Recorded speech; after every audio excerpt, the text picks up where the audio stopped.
vague de froid traverse l'Amérique.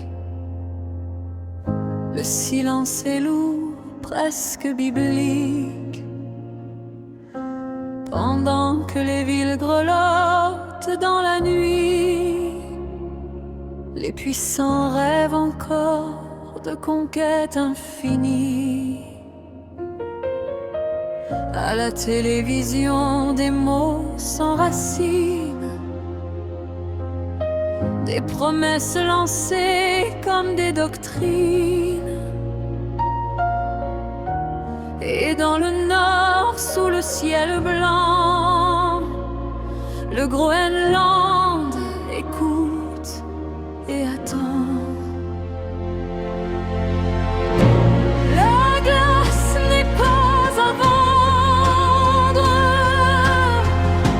la terre ne se laisse pas prendre. Même si Trump veut poser sa main sur une terre qui ne lui appartient pas demain, Dieu est là, il voit clair, au-delà des discours et des frontières. Attention au peuple colonisateur, la nature a toujours le dernier regard. Ils disent acheter, prendre, contrôler, comme si un peuple pouvait se signer. Mais le Groenland n'est pas un objet, c'est une mémoire, une voix, une vérité. Sous la glace dorment des siècles de respect, des ancêtres, des chants, des secrets. Quand l'homme croit dominer le monde, le froid descend et répond.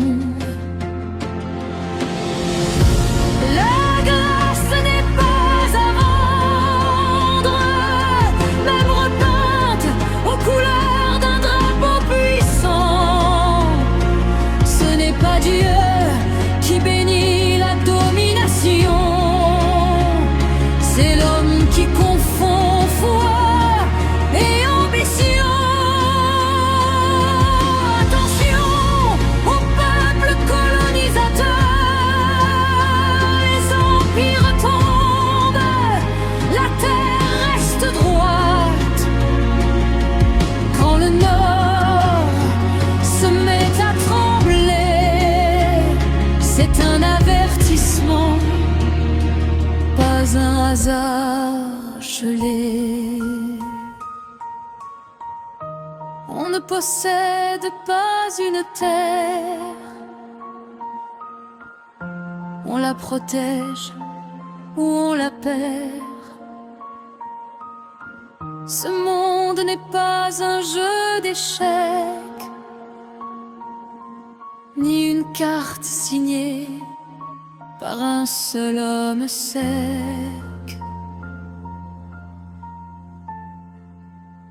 Dieu est là, il veille encore.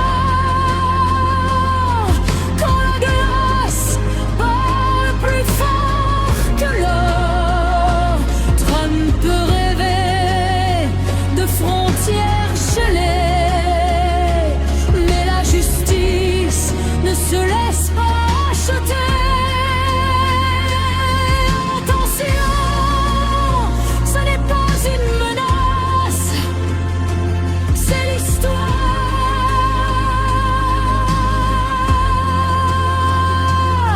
qui repense.